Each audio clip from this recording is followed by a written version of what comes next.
Hi, everyone. Happy Monday. It's a beautiful day today. A bit hot for everyone, but it's a good one. Thank you all for being here. We are coming to you live from the beautiful city of New Orleans in Louisiana at the United Public Radio Network at 107.7 FM and the UFO Paranormal Radio Network at 105.3 FM. We are on Roku, YouTube, Facebook, and many other types of uh, radio frequencies. We are broadcast around the world, and we know we have an audience out there, and we're lovely to have you all with us. Our guest tonight is from Australia, which is really kind of cool because she's in tomorrow already. And I want you all to have a really good show tonight. I hope you do. And I know we will. And join up. Preston, have it. Thank you, Dolly. Yeah, we had slight technical difficulties, but we think we got them resolved and we were able to start on time. So thank you all for joining us on episode 64 of The Light Gate. When I'm 64. Gosh, I can't believe that's happened already. Pretty excited about tonight's show. Our guest, we've never had her on before. She deserves to be really well known. Her story is amazing, and we'll get to her real quick, I promise. But I just got to say hi to all you guys, because again, it's for you that we do the show. Oh yeah, let me introduce myself for those of you who are here for the first time. I'm Preston Denon. I'm your host. My lovely co-host is, of course, Dolly Safran. She's a contactee. I wrote a book about her called Symmetry. We're working on Symmetry 2, by the way. I've had my own experiences, as some of you may know, and written a bunch of books. But yeah, really, we'll be talking about the guest mostly. This is not about us. This is about the guest and all of you guys. So let me say hi to all you wonderful people here in chat who are already saying wonderful things, such as Brian Morgan. Let me pull down this banner. It's distracting me. Okay. Okay. Hi, Brian. Thanks for joining us. And who else do we got here? We got Kelly Servo and Deb Koch. Love listening to them. Oh, so nice of you. And Line Psychonaut.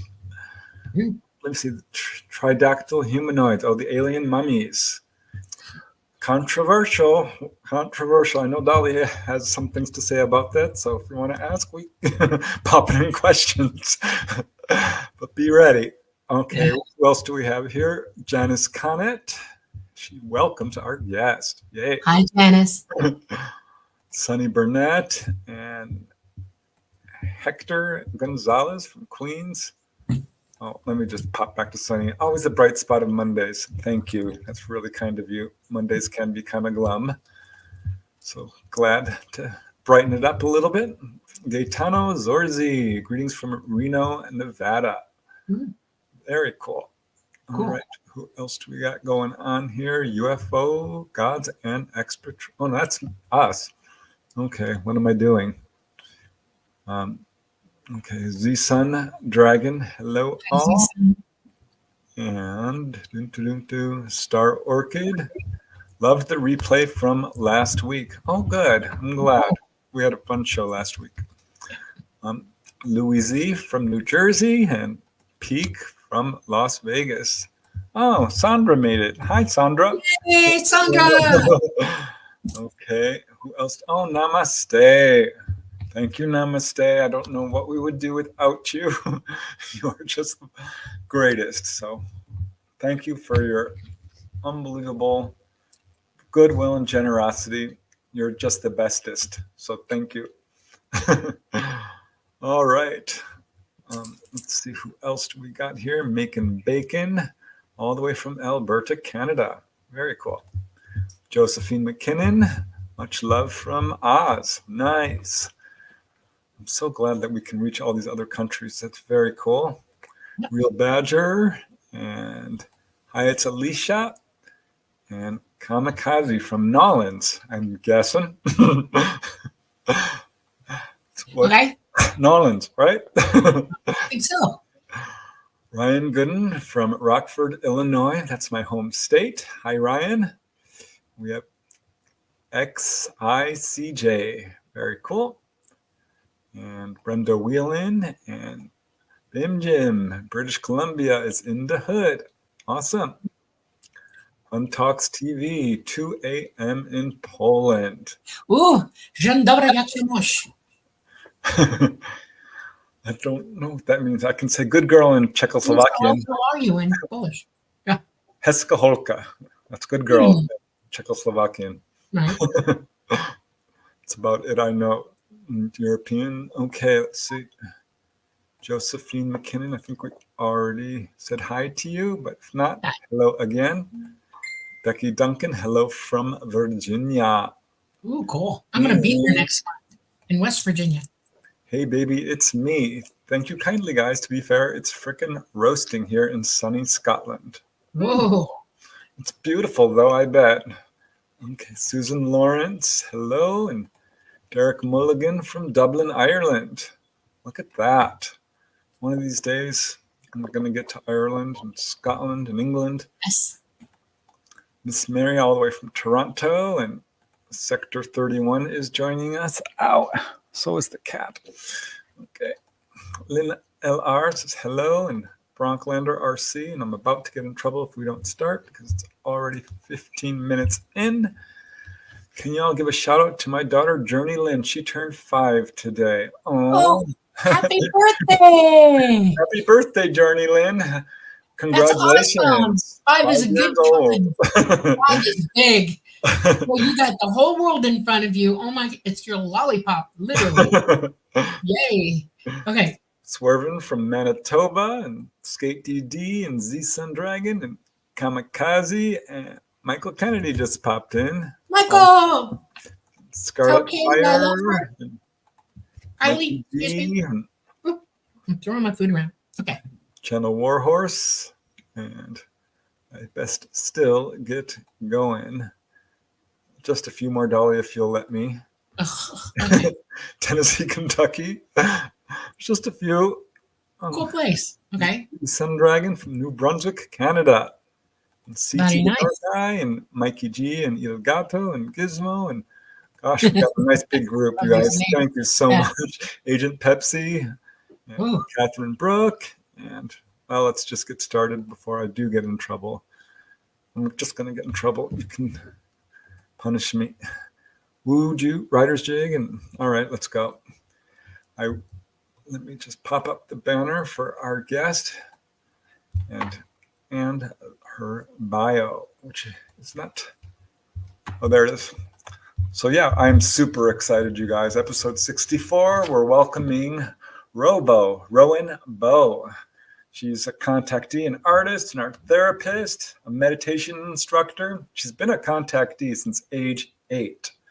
So this is going to be really interesting. She's had a lifetime of unusual experiences, including, of course, extraterrestrial, paranormal, and I know past life recall because I heard a snippet of that. She's seen different kinds of beings, quite a few troll-like beings. She's been on board a UFO with blonde Nordic beings. She sent us this beautiful drawing of that, which I hope to put up. Has actually piloted UFOs. Dolly, this is going to be so interesting because, of course, Dolly has had that experience. She's experienced some phantom pregnancies. This is part of the contactee phenomena. We'll probably talk about that. She's seen UFOs in 3 different countries. They're following her around. This is something that happens to contactees. She is a keen disclosure advocate and very enthusiastic about connecting fellow UFO contactees. She's appeared on many podcasts and radio shows, of course, and helped to create her own Facebook page and radio podcast where she offers support for people coming to terms with their experiences. And there's a bunch of links in the show description, so if you want to learn more, you certainly can, but let's waste no more time and bring on our lovely guest. There she is. Hi, Hello. Hi. Welcome. So excited to have you on tonight. Thanks so much. You guys have just been in my world, and you're superheroes to me. So this is just mind-blowing to be able to be on your program. Little old me, that's how I feel. Little old me, there's nothing, next minute I get this amazing introduction. Thank you so much, Anna and Dolly. Hey, you're welcome. And I feel just the so you know, same way. we're just lawyer. That's it. Family. It's okay. Oh my gosh, wait, I Thanks. have to pop up Bob Thorson, a super sticker. Thank you, Bob. You guys, this means a lot. Oh my gosh. Yeah. It's super generous of you. Thank you. Thank you. Okay. Wow. Okay. Yeah, I'm so excited to have you on, Ro. I've seen a few of your podcasts, and Thank you. I know you talked to Dolly for a while. I know you've had some really amazing experiences.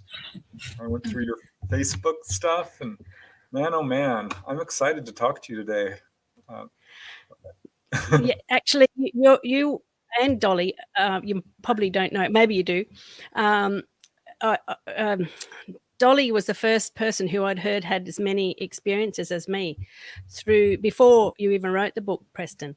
You did a podcast with her, and I just was like, oh my gosh, finally somebody has had the similar experiences as I have, because I really met nobody else over here. And I just had no one to connect with. So eventually I did connect with Dolly, and we've got a bit of a heart connection, I suppose, as well. And yeah, so Preston and Dolly, I know you sent me your book and I loved it. Obviously, I'm waiting for the second book, so I'm really excited about that. Well, very cool. Yeah, I think there's a Yeah. lot of people having all kinds of experiences, but some just don't have the courage to come forward, which I totally understand. I mean, I totally get it. Because, It's very you know. scary. It's very easy to feel judged. People don't, unless somebody's been in that experience before, they can't understand the experience. And that's why it's wonderful to be able to connect with people who understand the experiences. Right. And hopefully that can help. I can help them as well. Just Yeah, the more we talk about it, understand the more we what's bring it happening. up. It brings it out. Yeah. That's Yeah. you know? I know a lot of people in chat, I know for a fact, some of them had experiences, but I suspect most. And that's why we all come together. There's a lot of people searching for Yeah. answers, just wanting to belong, because it is a somewhat hostile environment, and it is getting much better. I think partly to the work you do, Ro, and all of us are doing. Yeah, that's true. I mean, the first thing I say to anyone who questions anything is the UFO phenomena is being disclosed by the US government. Need I say more? And as soon as that happened, that just made me go, right, well, it's time that I can start talking about my experiences then, because if the authorities are disclosing it, then why shouldn't we all? Right. Exactly. I mean, honestly, those who are still skeptical just haven't done their homework. They really haven't. The evidence is there. So Exactly. I think it's a new era. We're still got, the cover up, of course. It's still in place. Our governments have not told everything they know. I don't think they ever will. But at some point, the truth wins. It always does. So I think we're on the right side. And all of us, Dolly and everyone else who has had direct contact with the ET, we shouldn't be silenced anymore. We should be able to say our experience. I agree. They don't put experiencers up when they have these big governmental sit downs and talk about. We're the last people they want to talk to, and Yeah, I've directing a narrative that isn't exactly the way it is, and they have their own little club, and it is evident to me that they're driving a narrative, and it has nothing to do with reality sometimes, and I would call them out on that. I know that Stephen Greer's out there trying to get contactees, but he's gone the way of the government's narrative as well, and he's got all these people in government and hot, whistleblowers and stuff like that, but he doesn't really pull experiencers in, and that worries me so much for him. Why are you doing that? Yeah. And our government has yet to even talk about the contact experience. It's all about, well, there's lights out there. Maybe it's technological. But anyway, let's get started with you, Ro. Oh, sorry. Well, they've certainly got all of our information. As soon as you report something to MUFON, it just pops straight into their database, the government's database. So it's not like they don't know. Exactly. Yeah. they do. So Okay, does well- our and everybody. So you've had a lifetime of experiences. I always like to start with our guests. How did this all roll out for you? Did you Were you born as a skeptic? I was skeptical until age 21. So it came as an incredible shock to me. But some people grow up with this, and I think you're probably in that group. I want to hear Well- about when you were 8 years old. What was your first experience? Definitely. And skeptic, I'm probably the world's greatest skeptic. I'm very pessimistic and pragmatic. I meant to say not pessimistic, probably both. But I like evidence-based anything as well. I'm not a conspiracy theorist, although I listen and read thousands of books to try and find something similar to my own experience. But my very first experience was when I was about 8 or 9, and it's very hard to describe because somehow I knew beings were coming into my room, although nobody understood or and how do you explain a being, from a different dimension or from a spaceship, or I don't even know. But they were the small little hooded dark creatures that Dolly, what did you call them, Dolly? You called them a Shadow people, shadow beings. Yeah. They certainly weren't shadowy. They were real. And this was me being wide awake at night. I suppose that they got me to have sleep paralysis or something, but I actually wrote in my journals, I call them awakened dreams, which is a funny kind of term, but they would slow down time. And they would I can't remember how many there were. I sort of had to block it out just to be able to get on with life. And I was like, God, that was a really weird experience. Let's just pretend that never happened. But it did go on for, I'm probably guessing several months, until I realized when I'd stay in my sister's bedroom that they wouldn't come in then. And I was like, hello. So I made my parents get a bed in that bunks, basically. I forced them. I wasn't never going to sleep in that bedroom again, my own bedroom. And I was absolutely terrified of the dark. But the weird thing that they did do was I was awake all night for several nights a week, I'm going to say, and then having to go to school as age 8. I was exhausted. And anyway, as soon as I discovered that they wouldn't come into a different bedroom, I was straight away into that other bedroom. But the most scariest thing that they would do, and this is what blows my mind, because they're messing with reality, time. They'd make things either really, really slow or really, really fast. And I'm sure there were lights around as well, but that was like they were trying to push my fear levels. And I remember they would leave me laying in the bed with the room spinning around, like up from end top to bottom, spinning. And that makes no sense, because how does that even happen? I don't know. It wasn't me spinning. It was my bedroom spinning, top speed, like an MRI machine. And no wonder I was petrified of them. They were so scary. Whatever they were doing, I don't even know. And that, like I say, as soon as I went into my sister's room, those actual awakened experiences stopped. But I'm pretty sure, and I've been thinking about this for decades as well, that they would, whoever they are, was still accessing me, but they stopped my memories. So I remember going to sleep some nights and just instantly waking up in the morning and going, that was no night there. What happened there? So I got a question. Wait. I got a question. Yeah. There's a drawing I did of a shadow. Do you have any ear problems or problems with, like if you get in an airplane, do you get sick to your stomach, or on a boat? Yeah. Yes, Yeah. I do. Okay. You're one of those rare people that when you become weightless, your inner ear loses its mind and your brain can't hold on to the picture and it's spinning. They weren't doing that to you. Your brain was doing it to you. Oh my God. Well, that's terrifying. That does happen to some contactees. I've seen it happen. Yeah. And it terrifies them. It's like, oh my God, what the hell's going on? Yeah. So if you're in the sound of my voice and you've had this happen to you, go have your inner ear checked, because it's not good. Trust me. Your brain. I used to have. Your brain at birth flips. I used to have earaches. Yeah. I used to always have earaches when I was little. Yeah. Yeah, they weren't doing that to you. Your brain was doing it. They were working with you weightless situations, especially when they're transporting you, and your whole brain just lost it. It's probably why they were trying to spare you a bit afterwards, because that's a big deal. That's a real big deal. Yeah, it was horrible laying there and just the whole room spinning around. And I'd never even thought it could be my inner ear. I just assumed that they were somehow messing with reality. You're physically going with them.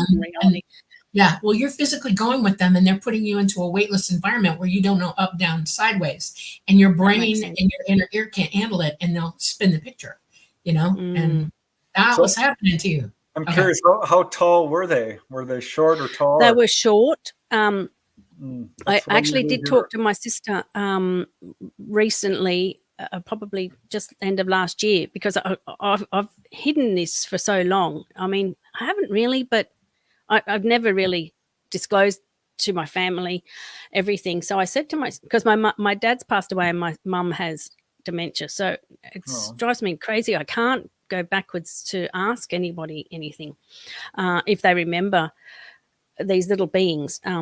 But I did say to my sister, do you remember me talking about those? And she said, yes, she does remember. Thank goodness. I feel like, oh God, thank God somebody from the past. Wow.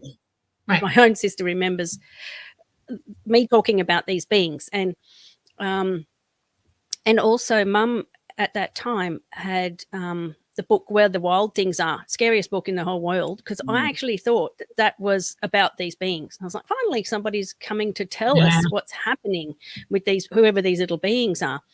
And there's a couple, I sent a picture of, I think I sent Whitley Strieber's Communion little black being, hooded beings, as well as Where the Wild Things Are. Yeah, I know.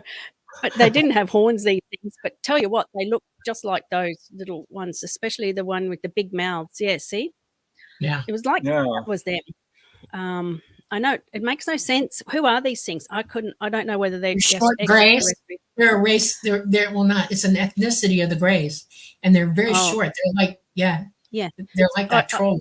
Yeah. Yeah, For exactly. those who can't see, that's showing these short little blue-skinned beings with robes on, kind of wrinkly, flat faces. Dark.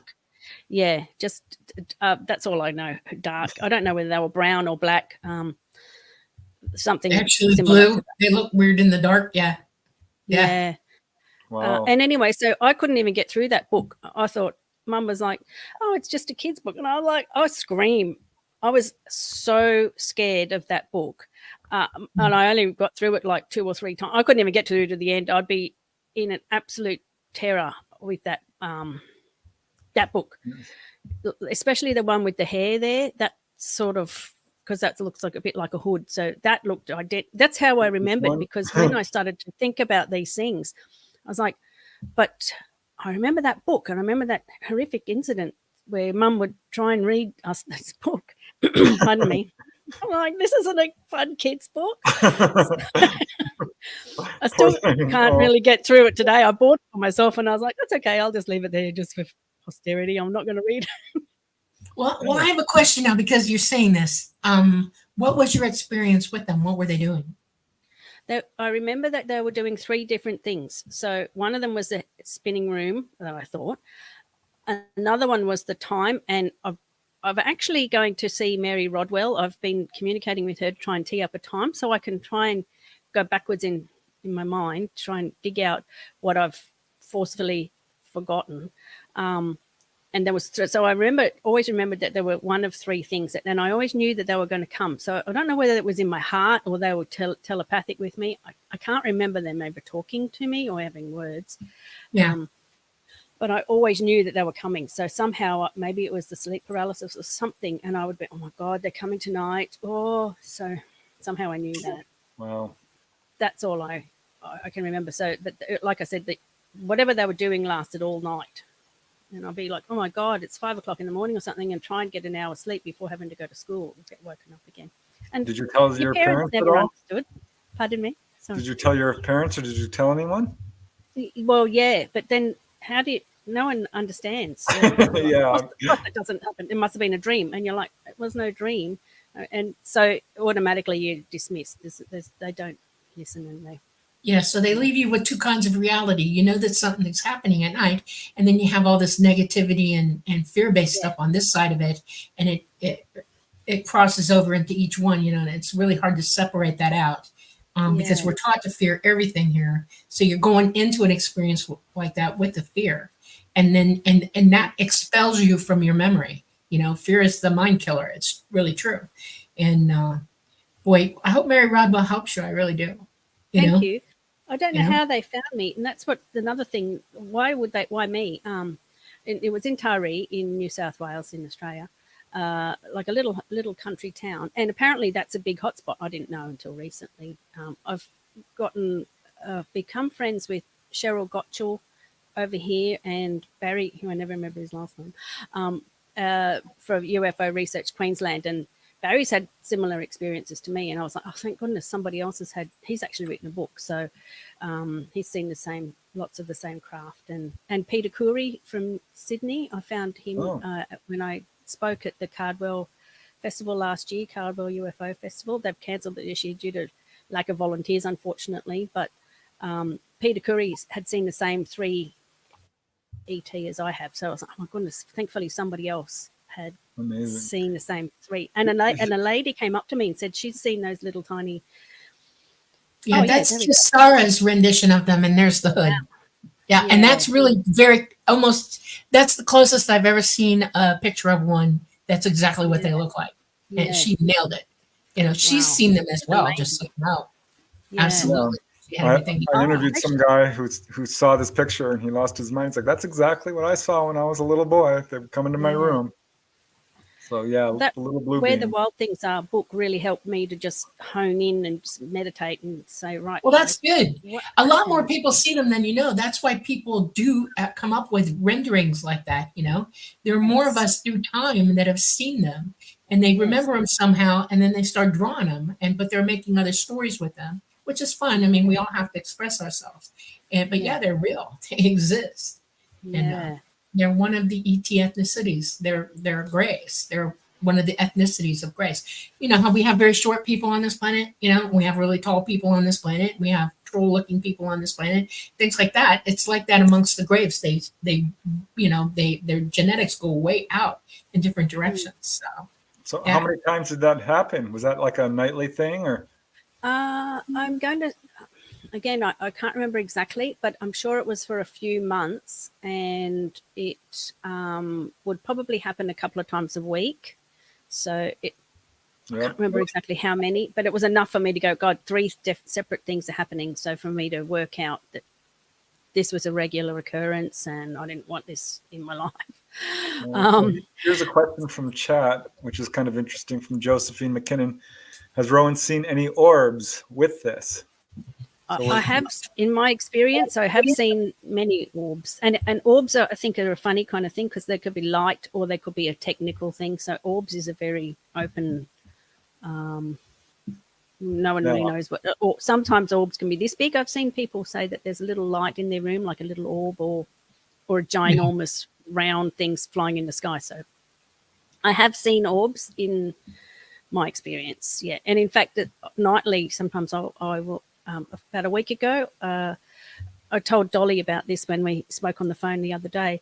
Uh, I went outside to have a look at a big helicopter flying right over the top of my house, and right when it passed, a massive flash in the sky happened, and an orb, for want of a better word, flew across the sky, flashing and moving and things like this. And then about 8 happened all in a matter of a minute. Lights flying all around the sky, and I called it like a light show. And my heart was like, "Oh my gosh, they're here! They're telling me here I am." And that was about a week ago. And another gentleman who I'm friends with, he had a bit of a download all that night, and so it must have been just in our area that they were doing some sort of.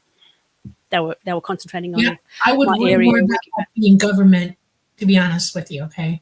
What Because I missed that. Sorry, what was that? I would worry about that being more of a shadow government exercises because ETs really are not here. They left a couple years ago. They cannot come here right now because our magnetosphere is so far down and our CMEs are too frequent. And they had enough crashes. They can't do it anymore. They won't do it anymore. And they left. They'll come back as soon as our situation calms down enough for them to come back. And the governments of the world know this, and they're flying stuff now that they've back engineered. So you got to be Yeah, careful what I you're wouldn't looking be at that surprised. discovery. You really can't. Well, You have to. Elon Musk has got dozens, thousands, not millions, tens of thousands of whatever those things are. He's got flying around there, and I don't I know. know I it's can't crazy. understand why. Yeah. Why would you do? I can't. That You doesn't. just have to watch and go, and think about it, really hard. Yeah. Try to explain everything that you see, prove it one way or the other, because it's not easy. No, not at all. Now, Ro, you sent me a picture. I think it's you and your family where one of the little girls is circled. Is that you? Yeah, that's me. So that was around the time I was dealing with all of this business, and I sort of, I'm not really happy. I'm kind of, someone help me. There's something not quite right. I don't fit in here. So that's my mum and my know the dad and feeling. my sister. Yeah. That's adorable. Yeah, Amazing. thank you. Wow. They split up just not long after that, and my brother and my dad moved to Sydney, and mum and my sister stayed in Taree. So we had a big split in our family for about 6 years. We didn't have contact with them. Not that it matters. I'm just saying that's a happy sort of time, even though that was happening in my world. They obviously had things going on in their world. Yeah, well, that was going to be my next question. I don't know if you ever got a chance to ask them if they, because being an experiencer, it follows in families. It's generational. So I'm guessing they probably did have experiences. I'm wondering if you were ever able to ask them or aware of it in any way. Well, my mum, I did ask her a couple of years ago, and she said, "Of course, I've seen a UFO." And I'm like, "What? When?" She's like, "I don't know." And of course, she's gotten dementia now, so she couldn't remember anyway, which was so frustrating. But I did actually have one of actually, I've got it written here, is 93 on exactly the 26th of December 93. Dad and I were driving up from England to Scotland. Dad's Scottish, and I was born over there. So he was sort of doing a bit of how old was I? 21. So he was driving us from England to Scotland, and I was sitting in the back seat. My brother, who I think was 14 or 15 at the time, he was asleep in the front seat, and Dad was driving. I had the whole back seat to myself in case I wanted to have a lie down and have a rest. And I was looking out the window, and there was some circular lights, and it looked like it was lights either reflected up onto fog or shining through fog, and that followed our car for hours and hours. And we pulled up at a petrol station, or like a rest stop, and Dad said, "I'm going to have a sleep for a couple of hours." And I was dying to go to the bathroom, so I went to the bathroom, and I was like, great, I'm exhausted looking at these lights all night long following our car, directly above our car, and having no idea what they were. They weren't just lights in a circle, but they were pulsating in and out. One circle was going one way, the other circle was going the other. And I didn't even think that there was a UFO. I just thought, it's light reflected from our hubcaps or some. Did you guys talk about it? Yeah, I did, and Dad didn't. That's what I mean. Dad didn't ever say anything about it, and he kind of, I suppose, which was odd because Dad sort of was a bit dismissive. I was like, well, whatever, who cares? And anyway, so when we got back to the car after Dad had stopped, he was, "Where are you? Where were you? You were so long. I was so worried about you." And I just went to the ladies' room. "Oh, come on, we're going now." And I'm like, "What do you mean? We haven't even had a sleep yet." And it only just occurred to me I might have had missing time. Yeah. And it didn't even occur to me that was happening. Wow. So I've written that down. I said, we were going to rest, but Dad said we were being restless, so we just drove again. And I do remember Dad snapping at me because he was really worried and he couldn't leave the car because my brother was in the car, and he was going to look for me. I'm like, "Oh, what are you talking about?" So I just thought I was going from here to there, and I didn't see the lights when we pulled up. And I thought, I wonder where they went. So... Oh, well, that's a huge red flag, as you know. Yeah, I know. And here I am going, "Oh, my God, hang on a second. I only just think about these things now." I'm thinking about this stuff all the time, You can't not think about it when you've had so many things and it's such a big question mark as to... No, at that point, were you like a little girly girl playing with dolls and skipping rope? No, I was 21, so I'd already moved out of home. Yeah, and I'd already had those missing pregnancies, and oh yikes! And by that stage, I'd flown the craft when I was 19, so I'd moved away from home. And at 19, well, I tell you that story. That's like the same. Yeah. I want to know about that. You can just focus on that real quick. Tell me that. Dolly did very close. Yeah. Oh, really? Was it? Okay. I started learning at the age of 14, just after I turned 14, and I was able to solo at 19. So I went on my first solo flight at 19. So 4 or 5 Wow. years, Okay. long Well, time, I didn't long. even. It's really weird because when I wrote down my experience, what I remembered, I wrote a bunch of stuff in in diaries from when I was 28, and what I remember now wasn't what I wrote down. And I wrote down that we went to a pub. I'm like, what would they? That doesn't make it. I don't remember going to a pub. Oh wow! So Wow. that might have been a screen memory for some reason that I don't even remember that. But what happened in my actual memory was, and I said it was a dream because I woke up in my bed, and I didn't realize that it could be a real experience at that time. So I was hanging washing out. I've got a photo. I've got a painting that I painted of the event there. I was hanging washing out. It was nighttime. I was like, oh my God, I forgot to hang that washing out, and I'll hang it out at night, and maybe it might be dry in the morning time. So I've gone outside to hang this washing out. I can't remember whether I got a chance to hang it out or not, frankly. But an actual, I'm not sure whether you're familiar with what we call min lights.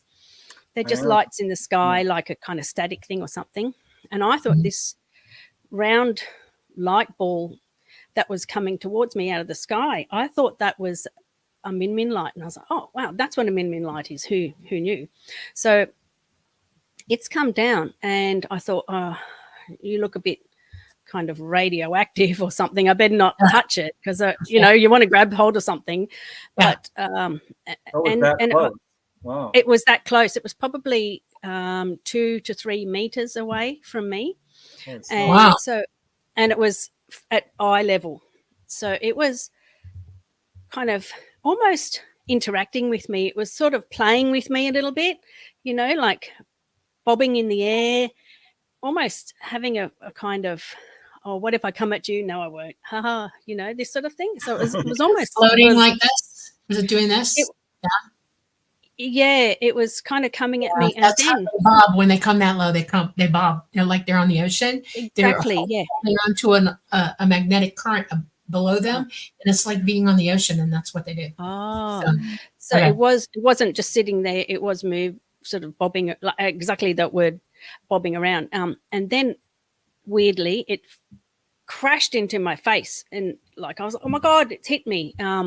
And I didn't see it again. And I found myself then floating up into the air, being drawn up by whatever. I don't remember a beam of light or anything. And I was in the air going upwards, and I kept hearing, look up, don't look down. So, everything's going to be okay sort of thing. So, and when I looked up, I've got a painting there that I painted of a rectangular spacecraft. And I was like, oh my gosh, I better try and remember everything I see. So I really was focusing and forcing myself to remember everything I saw. I don't know exactly what these shapes of these red sort of elements were. Yeah, there's me, little old tiny me. I'm assuming I was wearing a nightie. I don't know. Anyway, and so from I love it. Thank you. From underneath, you can see what I saw was really like a grill element, and it was glowing red. Some sort of features at the bottom. And when I read back on my diary from 2001 that I tried, this would have been 1991. Right. That drawing. But when I wrote my diary, I wrote it 10 years later, and I'd said it was I'd said about the elements being really red hot and not to touch it, and I've come up through the lower level there through the elements, like there must have been a hatch or something. Wow. And I've come up onto a deck, and I've got just a drawing of what it looked like inside that craft. So it was so about a bus size, and there were 4 tall blondes there. I didn't know what I was like, what on earth kind of creature is going to be manning this spaceship? And thank God they were humanoids. So I was like, probably, what on earth, what am I going to meet, you know? Mhm. So there's little old me. And This I'm is not very another good at great drawing picture. faces. It really helps. Yeah. Ignore the faces. But what I remembered really specifically was these white swivel chairs. And I thought, swivel chairs, really? It just seemed like it was like a human feature. And I don't know whether that's those bench seats. But so I had 2 females and 2 males. And what happened was I didn't know what to say to them. So I just said, greetings, welcome to planet Earth. Okay. And I was like, oh Yeah. God, you know, you're stuck on the spot, because I could have started to scream and I could have panicked and I could have really had a bad time of it. But I thought, right, I was only 19. I better make this worthwhile. So I didn't know. I knew this wasn't human tech. There was no way this could be human technology in 1991. I thought, or maybe I was wrong. And so basically what went through my mind was, you know, don't rape me, don't murder me, don't steal me, don't, you know, implant me, don't Yeah. kill me, don't take me off to another galaxy, don't kidnap me, all these sorts of things. And I think they might have laughed actually, but I Yeah. was actually, one of them said to me, have a child. Yeah. if you touch us, we will kill you. Okay, then. Or it will kill you. And I thought, oh God, there's space suits, whatever color they were. I've just put blue there. I don't know whether they were blue. I thought they must be somehow radioactive or electric. So if I touched them, I would maybe get zapped. So to my surprise, they said to me, would you like to fly the craft? And I was like, well, that blew me away, because I thought they just said that it would kill me. Next minute, they're asking me to fly the craft. So I sat in one of the swivel seats, and I don't know exactly how. I assume I just put my hand on a panel somehow, and I was able to fly the craft. And I just remember seeing field after field underneath. So I was going quite slowly, and field as in like farm, you know, hills and these sorts of things. So the guy said to me, well, you think that's fast? This is fast. So we swapped, and I was standing next to him. So he was sitting in the seat, and I was standing to his right. And he must have been instructing me or something. And he just went really fast, so that you couldn't see any fields at all. And we were going for a long time. And I was like, what? I've got to get back to work. That's all I was worried about in the morning time. And I had been at my house by myself, so no one was expecting me there or noticed that I would even be gone. And anyway, so we just went so far and so fast, and I was panicking, going, where on earth are we? And so I did grab hold of his arm. So I just went like this and said, excuse me, can we please go back now? And he said, yes. And I was like, thank God. And he said, but first we're going to put an implant in the back of your neck. And I was like, no, you know. And that's when I started to panic. And I think they were going to shave the back of my neck. And I think I was more worried about having an uppercut or undercut or whatever it's called than the implant. But what I've actually written in my journal is to track me, which I don't remember that part. So they wrote that bit in there. And then, as you see later on, that must make sense now, how they found me over in the UK. This was in Noosa in Australia, this time when I was 19, flying the craft. And I'm sure that we must have had a conversation, because I said, where are you from? You know, maybe they said, do you want to ask us any questions? And I said, well, where are you from? Thinking they're going to tell me a planet. And they said, we're travelers. And I got this idea that maybe they were just Swedish or Swiss or something, because they had tall blonde hairs. And I thought, oh God, does that mean then that they're from here? And of course, it didn't even occur to know anything back then that maybe there were underground bases that these people are staying at, or not. Is this kind of what they look like, the picture you sent? Oh, yes. So that I know that was your book, Preston. And I saw that, and I just about had a heart attack. I was like, oh my God, that really good looking man. And that picture to me just made me go, wow, I've seen this, you know, these people are real. Yes, they are. And That's from this yeah, so They book. are. that's They Preston's book. are. Thank you, Preston. Y'all call them Nordics or tall white. Okay. Yeah, And they're not from Earth. They're from somewhere else in the galaxy. yeah. And they are very tall. The young ones can before they're 30, they reach about 7'5", somewhere around Mm, there. And then after 30, excuse me, they have a growth spurt that's immense, and they can top out over 8, 9, 10 feet tall. wow. And they live for hundreds of years. They're very Right. smart. And the Well, joke about touch us or we'll kill you sounds familiar to me because they are very strict about protocol that's how I felt and too. how, I felt like not to yeah, mess around. These people are not to be. they're These people dead aren't friendly. serious. No, they are, but they're very, they have respect rules that are serious. Okay. That's exactly You how know I how the felt too. Japanese lose face and that their society is very respect driven. And if you lose face, that's like a fate worse than death. Well, for them, approaching them or getting in their face or threatening them in any way can cause you harm because they will stop you instantly and not allow you to go near them again. They're very, the fact that you were being, um, what's the word I want to use? They were checking you out to see if you could fly. That's why you were there. Okay. They wanted Yeah, to see how you would handle it yeah, because you might have been a candidate for going further than that. Okay, that they do that sometimes. They have their own. All ET ethnicities have their own system of their own pilots, their own everything. They cross over every now and then, and they all work cooperatively with one another. But everybody pretty much has their own. And when you said that the triangular one, I mean the rectangular one, I went, yeah, that's it. That's them. They have the rectangular right. craft. Oh, there you And go. Well, I didn't know that. yeah, The So was that only a positive experience, Ro? Was that when you um, were flying it? Was like, whoa, this well, is cool. I love this. Or was I it think like, it was more so confusing because I was like, wow, this is completely unexpected. I don't know whether I'd ever had contact with once like that before, except for the fact now I realize that when I was, I think I was 17 and I think 20 something, I yeah, had those missing pregnancies. So that's a whole other story there. But um, what I thought was interesting when I stood on that deck of the floor of the spacecraft with those tall blonde people, I had long blonde hair too. And it was like I felt, I'm not about a family connection, but I felt very similar to them.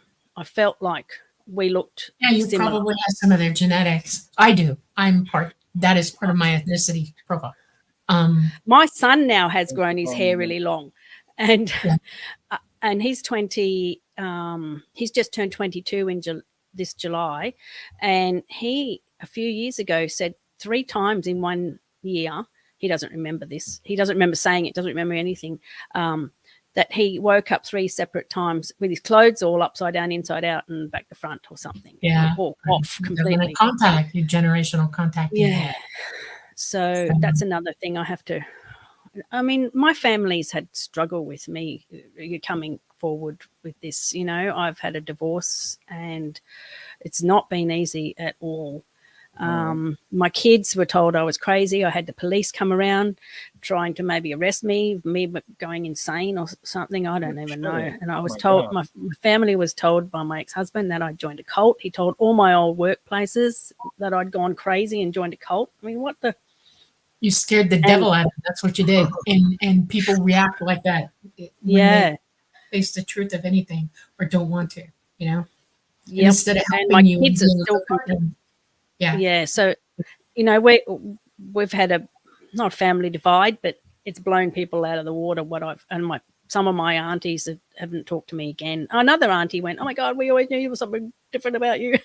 Like, that makes sense to yeah, I've them. been through that my whole life, and I have Yeah, a family divide as well. Not yeah, everybody's accept, you know, we just live yeah. in that environment. I So, hear this sort yeah, of thing all the time. It can cause separations with brothers yeah, and yeah, sisters, yeah, siblings, and parent and child, and of course yeah, couples. I was yeah. studying UFOs, and it kind of divided my family a little bit. And I hadn't even really Oh, seen one yet, They thought Yeah. I had lost my mind. I'm like, no, look, I this know. is real. Read this book, I look. know. And the more you say how real it is, the more crazy you think they are. They think you are. But I would like to touch on the babies Okay. because Yeah, this is I'm curious. I can't go backwards in time. I don't think records are kept for 20-something, 30 years, but which would be fascinating to actually see if they really were. But when I was my first time, I really had a boyfriend, and we became pregnant. And like the first time, and I was like, oh my god! And it was confirmed I was pregnant. Obviously, you're not going to, So I suppose you're going to have ultrasounds, and doctors are going to check you. And I've got a photo which I should have sent through to you, Preston, but I didn't think about it at the time. I've got a photo of me standing there with my hands over my tummy. Oh, I'm like, oh God, there's a family photo here. Everyone's going to see how pregnant I was. And I was just before 12 weeks. So if I didn't have, sorry, everyone, it's not a done thing, but if I didn't have an abortion at 17, I wasn't ready to have a baby.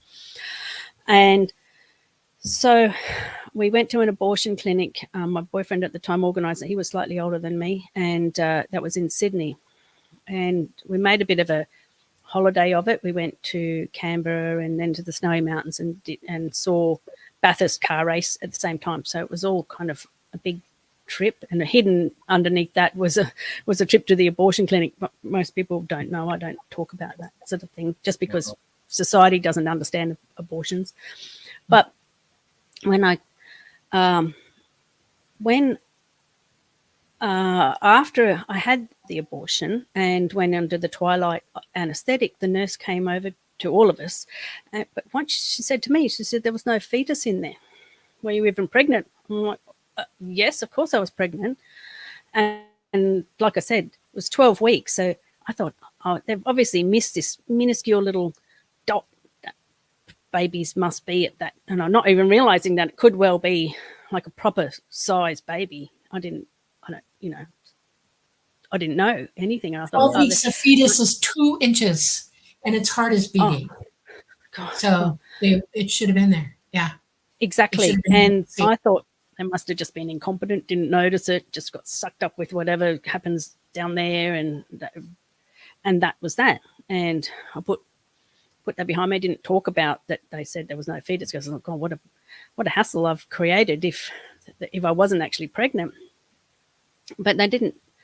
That was that. So when I moved back from Noosa to Taree, I was with another man for a little bit, and then we split up. And then afterwards, I found out I was pregnant, and I was like, oh, I better get in before 12 weeks because I'm not going to have a baby on myself at age, I think I was 20 then. So I was really careful after that, never ever to get pregnant again. But I went to the Taree Base Hospital and had a curette there. And the nurse came up and said the exact same thing. And I was like, I thought, not two places couldn't be as incompetent as each other. And I didn't even think that maybe my fetus had been taken by ET until years and years later. I was like, oh, hang on a second, that was bizarre. So I don't remember having contact with any kind of ET during all those times, except for the ones that I speak about. Mind you, I haven't told you that there was a ET UFO sighting on that night that I had my experience at Noosa. They were reported on the radio that the radio announcer had seen three, because I found it in my diary, 3 fluorescent green cylindrical craft either go into the ocean or behind the ocean on the exact same night. So I woke up in my bed. I haven't told you that full story. Sorry. I woke after this implant in my neck, and I woke up in my bed like that. And I was like, oh my God. And I reached back there, and I do have like a lump there. I don't know how long that's been there. And I thought, oh, that's a weird dream, just putting it down to dream. But then I went up and turned the radio on, and that's what the first thing I heard. This announcer said that he'd seen 3 UFOs, cylindrical green UFOs, that night when he was fishing. So that blew my mind. But also the whole next day at work, when I was at work, I was looking for the people that I'd seen on the craft, these tall blondes, all day. Like, I mean, it wouldn't be a dream. Why would I be looking for people if, it doesn't make sense. Yeah. So I was like looking and looking, where these travelers are going to come and visit. They must have said to me, I will see you again or something. So do you remember how that experience ended? That's how it ended. Well, I just woke up in my bed. In my, like. What was the last thing you remember? Was the getting implanted? And I think we had those conversations where, like, where are you from? Will I see you again? Yes, we will see you again. And I actually, not 100%, but they may, because I came back after that time, and I was instantly interested in recycling and the planet and fixing things. There you go. Yeah. I don't remember anything actually being told to me, but I was like, we need to look after this planet. And I was the first person to recycle. I was the first person to compost. I was the first person to, worry about things. And I started to learn about how to be self-sufficient and all these other sorts of things. Yeah, I know. The first time somebody came to my house with a plastic knife board, cutting board, I was like, throw it away, get it out of the house now. And my father was like, why? We spent money on this. And I said, you're not eating microplastics. We're not eating microplastics. Oh, wow. This is back in the 70s, late 70s, early 80s. And I forbid them in my family. No, cannot have them. Do not put a knife to this stuff after it. And I'm glad I did, because it's showing up in people's blood now. Oh my God. This is a really important detail, because, there's fear surrounding this subject. There's a lot of confusion. There's a lot of people saying, this is bad for us. And I love it when I hear these details, because this comes up all the time. This shows what the ETs are concerned about us. Right. Yeah. We need to be healthy. Yeah. Our planet. The only way to do that is to treat the planet right and eat right and do all that other stuff. I want to know about your psychic ability, okay? How did all that evolve for you? Well, I do find myself a little bit psychic now. To tell you the truth, I kind of blocked a lot of this out for many years, especially when my kids were little. I had two boys in 2002 and 2004, and I was so busy looking after them, I didn't. I did have lots of what I call dreams with the greys and triangular black spacecraft. In that time, though, I'd never heard of black triangular spacecraft, only in my dreams, if you want to call them dreams, because in my so-called dreams, I would be amongst a group of people, and we would sort of be in an industrial area, behind fences and in a gravelly kind of weird place, and I'd find myself awake, and we'd be looking in the sky, and there'd be a triangular craft right up high, and people would be going, oh my God, there's a UFO. And I'm like, don't worry, it's fine, they don't hurt you, they're here to help, don't worry. And I was always trying to guide them into not being terrified of this UFO, because I'd seen them before.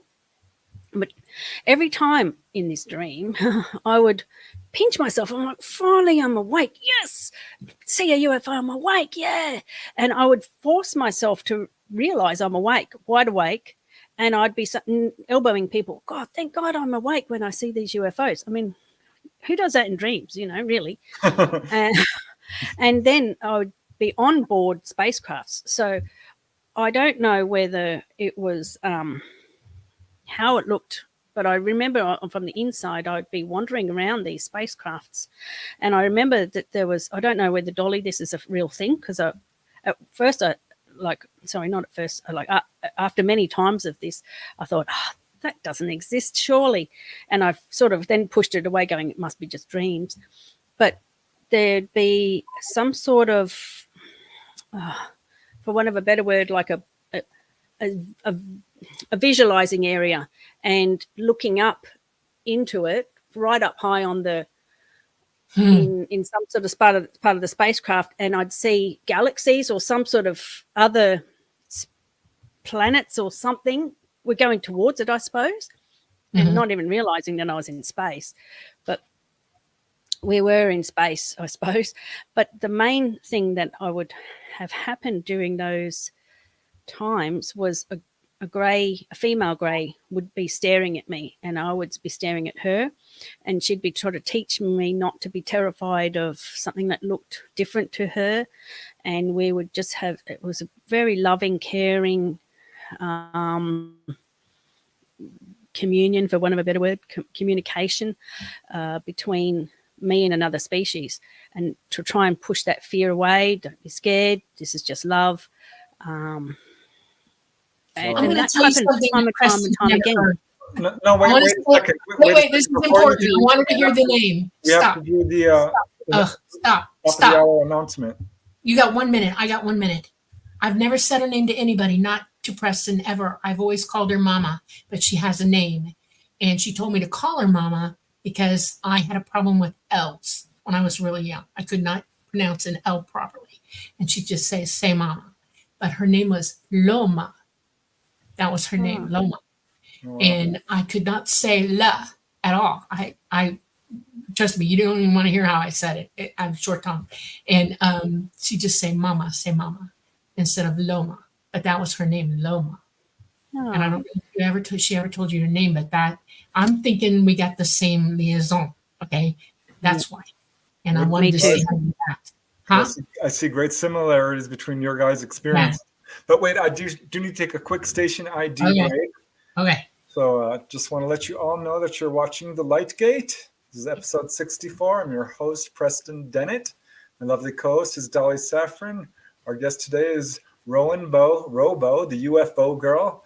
You can check out the links in the show description, but we've been talking about all kinds of interesting experiences she's had involving shadow beings as a little girl, UFO sightings, some missing time, phantom pregnancies, being taken on board, piloting the craft, communicating with the Greys, and more. But we are streaming on several platforms I'd like to let you know about, including we're broadcasting live from the beautiful city of New Orleans on the United Public Radio Network. You can see the ticker down below at 105.3 FM, and the UFO Paranormal Radio Network at 107.7 FM from the beautiful city of New Orleans. Also, we're on Roku. So if you have Roku, check that out. We're on YouTube and Facebook. And we're having a really interesting discussion tonight. I'm so excited to hear all this stuff because it's really confirming some of the things I've heard from other people. And I'm really just delighted to hear how your viewpoint is about all of this, because it's coming across as, like this is, a little bit scary and unusual and confusing, but overall, you're growing from it spiritually. And it's been absolutely. I don't want to put words in your mouth, but would you say that this has been overall a positive thing in your life? Yeah, well, I've got two big diaries that I'd written I mentioned before in 2001. And interestingly, every time I would have these so-called dreams of I called it Grey Lady, there would be reports of UFOs either on the news or in the newspapers. And so that always felt like it was confirmed to me. And one of the last times I actually had that was I was with my brother-in-law. He was staying in one of the other bedrooms in the house, and he actually said that he saw a star shoot off on that same night. And also helicopters. We heard a lot of helicopters as well. So but what's interesting in my diary, I would write, there was another UFO seen the same night as I had my dream of my grey late alien or whatever. And then I said, I don't know what you said. I wish I could remember. And then I go on to all this spiritual stuff, and I'm talking all about psychic, how to be psychic, how does the universe work. It didn't even occur to me that oh, thanks, Matt. That's a lovely thing to say. It didn't even occur to me. I've written just pages and books of how the universe works and how to channel. I'd have forgotten all about all that. I'd written all that stuff, and now I'm learning all about it, how my chakras work. I was doing yoga and meditation and being a vegetarian and growing all my plants and food products and learning all about bush foods, bush tucker, just in case we had an apocalypse. I was always prepping for apocalypses, even though no one was talking about that. in the early 90s. So I'm guessing that's the information that she must have been giving me. I always felt like that somehow I was prepping myself for after the apocalypse to help people to find food. I still do it now. Like, you can eat that weed over there. You can remember that spot over there. That's where you can eat those things. So I always know for myself, if anything ever happens, that I could maybe help people to live. I hear this from so many contactees. It's funny, when I was a little boy, let's see, I was 7 years old. I was buying every book on every disaster I could find. My parents and siblings thought, what's wrong with Preston? He's obsessed with death. I'm like, no, it's disasters. There's a different thing. So I think I was picking up the message, even though I didn't have any conscious encounters at that age. Eventually I would, but I think I was getting the message. And I hear this from so many contactees. So here we go again. It's amazing to hear this. Yeah. Well, I have read a lot of books. Only in the last several years did I realize, I was like, well, what's their message? What are they trying to tell us? And I was like, I could be reading Contactee books. And that's where I came across Dolly. So it's so windy here.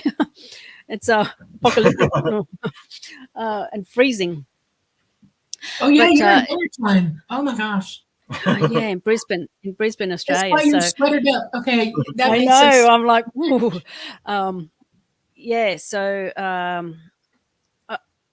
like just finding out, and I like finding out if people have had similar experiences to me, because my experience came before I found out about other people's experiences, and but one of the other times that I've had. The last time that I had some sort of being come to me was a couple of years ago, and I had a sleep paralysis. Mm-hmm. And I think I even wrote down the exact date, because I remember I was going to my first CE5, Close Encounters of the Fifth Kind meeting, and that's when I found out no one else had ever seen anything, let alone had experiences. And I was like, oh, that's really weird, that no one at the CE5 meeting had really even seen a UFO. Anyway, so I had this sleep paralysis around the night before, actually, and I had two greys leaning over me, one shorter and one taller, but they were both males. And one of them said, "Why is she panicking? Why is she freaking out?" And the other one said, "That's because she hadn't seen us when she's been awake before, even though I had sleep paralysis, but I still could see these beings leaning over me." And they did something. They must have moved me from somewhere to somewhere. And I stopped breathing. I couldn't breathe. And they were like, "Stop moving. We you need to stay still." And I'm like, I just need to move my hand, because I felt like something was stopping me from breathing and I couldn't breathe. And I thought maybe something was leaning over my face. And then finally I said, "I can't breathe. I just need to move my hand." They let me move my hand to brush across my face. And I was surprised that I couldn't feel anything on my face. Stop me from breathing, but I could breathe. Yeah, you are having a full, honest to God, 100% panic attack. I'm going to tell you this. They do not stop you from moving. They cannot. You do it. Everybody who talks about sleep paralysis, it's not sleep paralysis. You're in an unbelievable emotional panic attack, and you freeze. And you I was leaning over me. It felt like that. Numb. Some people feel cold and numb at the same time, and you're telling them, "I need to move my hand," and you thought they gave you permission. They didn't. They were waiting for you to do something for yourself. Well, there you go. That's you doing that. Everybody, I wish everybody would learn to understand that sleep paralysis is not the same thing. When you're in the REM state, going into REM, your brain produces a chemical that literally freezes your muscles. It makes them unusable, so that you can't act out what you're dreaming, because people can kill each other in that state if they're not frozen. Their body's not shutting that down. And so they associate that phenomena with the ETs, and it's not. You've been trained to be so afraid of everything that people don't realize how badly we can panic when we don't know what the hell's going on. And it causes you to freeze. I froze. Yeah, I mean, I literally froze. And when he put his hand on me and, on my hand and took me out, that's when I started breathing again, because you stop breathing and panicking as well. You feel like you're suffocating. Yeah. Yeah, well, I've Oh, heard there this you go. from contactees. They'll say, I wasn't sure if it was them or me, but I couldn't move. If it was the Yeah, right. fear or something they were doing. So some people are Oh, kind that of makes sense. getting There's to it, somewhere in but they're not between. quite Yeah, they're there. starting to come to it, but Oh, we're in a full panic attack. Absolutely. yeah. Full panic attack. And 'Cause wherever it's they took me somewhere, and then I had 40 minutes missing time. When I woke up, I felt like something yeah, was being pulled out from under my hand, and my yeah, blanket that had been on the ground was now over the top of me. It yeah. wasn't there. They'll put you back So, in bed. Yeah, and my hand was still like that. And I was like, well, that was what I don't know what they did. They did something medical, but it was real clinchy yeah. was the one word I used. Like, yeah, what are they doing? Yeah, it's in our genetics. We're Anyway, related to everything, okay? Especially on this planet. And there are plenty animals on this planet that when they're frozen, I mean, when they're terrified, they freeze. If you see a yeah, cat that's totally terrified of something, his hackles are up, but he's like emotionally, he can't move and he's staring at you. You walk all yeah, around him and he's not going to move from that position. Possums will freeze. Goats will yeah. freeze. That makes sense. Humans will freeze. I mean, it's Yeah, just a thing. We do it all over the place. Most animals in full panic will freeze, and they have no control over the bodies at that point. It's a yeah, genetic orientation that survival, for some reason, beat into us, and it's fear driven, absolute fear driven. So, yeah. Right. Well, that makes sense. Well, But a couple of weeks before that, I'd seen this UFO come flying pure daylight, just boom, straight across in front of me. It was only about I don't know 2 or 3 meters. It was a triangular craft, a really flat triangular craft. It was like mhm. fluorescent white, black, fluorescent white, black, and it was really really windy on that day, and it was like it was going, "I'm a bird. You're nothing to see here. I'm a bird." And I was like, that ain't a bird, it's triangular. And it was shooting across like a frisbee. Boom, What year straight was across. this? What It year? was 2 years ago. 2 years ago? 2022. It was about March. Yeah, that was a Yeah. back engineered craft. They are It felt TR3Bs. like, Yeah, and they're no, capable of all kinds of no. crap. Yeah, It they was on are. the side. And I thought, where did that go? And I nearly had an accident trying to find where this thing went. Yeah. But I thought people would have just ignored that because they would think it's a bird because it was sort of saying, I'm a bird, but it wasn't a bird. Yeah, it was having a bad just day. straight They in have front bad of days me. with those things. Yeah. Yeah, So it was a that's what, TR3B. Yeah. I'm telling you, that's it what was a made me TR3B. think No, maybe I do have something in there. no, you're not being tracked by the government. You're being tracked. And it's not really tracked. They're just guarding your health. They're watching you. They make sure you're alive, your heart's ticking, Yeah, that you're not in danger and that kind of thing because that's you're one good. of their people. Okay. Yeah. If you see triangular craft, and I'm saying this to everybody within the sound of my voice, stop. There are no ETs here. And they started coming out, the TR3Bs, all the way back into the 80s. These are back engineered. They're deadly. They carry laser cannon as well as they have rectangular ones too that are weird looking. Oh, Please go in, get away from them. Don't hang out and stare at them. Get away from them because they are back engineered. They are deadly. Do not think that is ET. They are not. I yeah. can't say it enough. They are not. That came from there's an army training ground called Greenbank that was on that side of the road, and it was like it was sort of yeah. But something else I haven't mentioned, when I was in Africa, Yeah. when I was 20, how old was I? 24. So remember those 3 cylindrical craft? There was 2 more there in Africa that I'd seen. We went camping. We were on a canoe trip on the Zambezi River, which is between Zambia and Zimbabwe.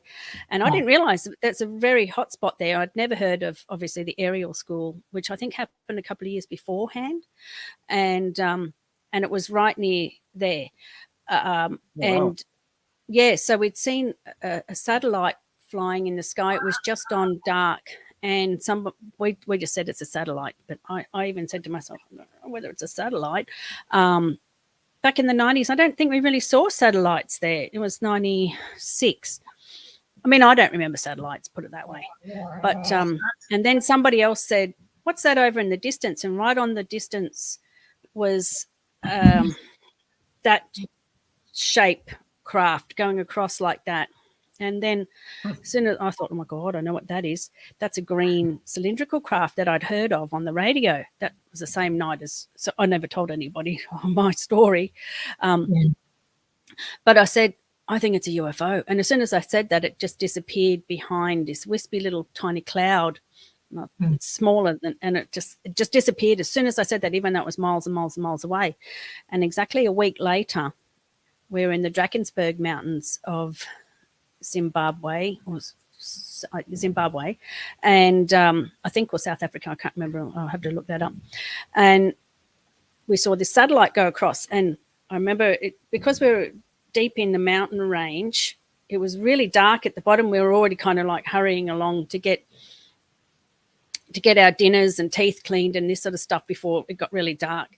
And we were camping in a tent, and there was a young girl we were camping with in her tent, actually. We just sort of pitched in with her. And after we were backpacking for 6 months. And so we saw this light go across the sky, and it was still quite blue in the sky, and a light satellite really in the daytime, dark, getting dark. And there were clouds on here, so it went between the clouds. And I said, oh, last time we saw that. And I was trying to look around for the colour on the tents. I thought surely there'd be this fluorescent green around the tent. Couldn't see any. I looked up in the sky, and here's this thing coming straight across like that through the cloud, over the clouds. And it had a really light ends. So it was cylindrical, obviously, but solid, like crystal or glass, or what I thought was optic fibre back in that time. Fluorescent green, and the two ends were like really bright. And I was like, how on earth is that flying? This thing in front of it wasn't guiding it. There was no string. Did it make any noise at all? Silent. No, it was just floating across the sky, and I'm trying to like get everyone's attention, like up in the sky. Everyone, no one looks, no one was even noticing things. And even at that point, I was like, even though we saw this massive thing, people were like, oh, would you stop banging on about it? And, you know, no one cares. And this sort of dismissive attitude. Like, are you kidding? We've just seen the most amazing thing in the world, really, especially so that was the third time that I'd seen this. And that's, I suppose I'd been tracked or something or other. How do they find me? Why am I there? Why am I the only one seeing these things? They can do that, you know. They can be in a crowd of people, and they'll be the only one seeing it.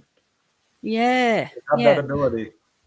Well, I've got a friend, Rob. He's Rob Fullington. He's a famous contactee, and he's in California.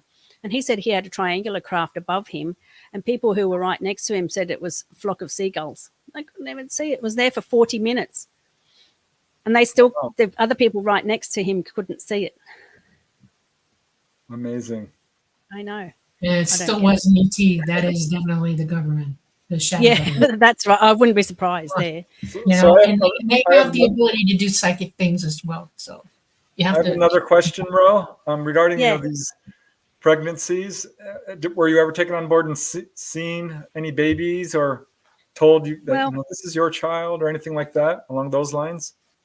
I did have. When I started to investigate this again in 2022, it all kind of came out with your picture of your book, Preston, and me, and that skinny Bob, that kind of was coming out around that time. All right. And I've got a photo of someone from Facebook. I've just saved their photo.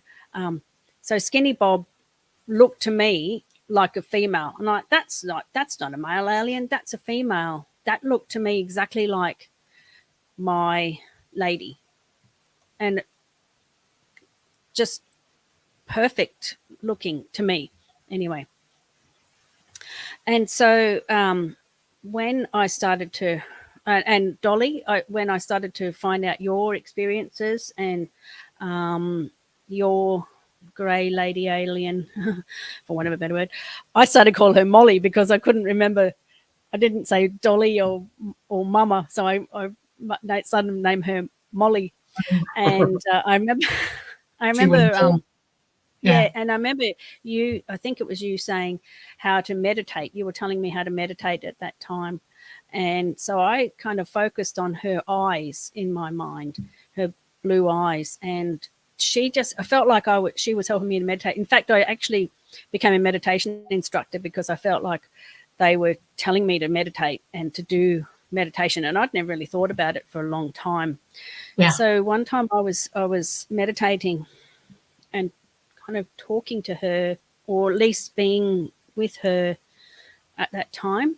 And she sort of introduced my children through to me in my psyche. Does that make sense? I was crying my eyes out.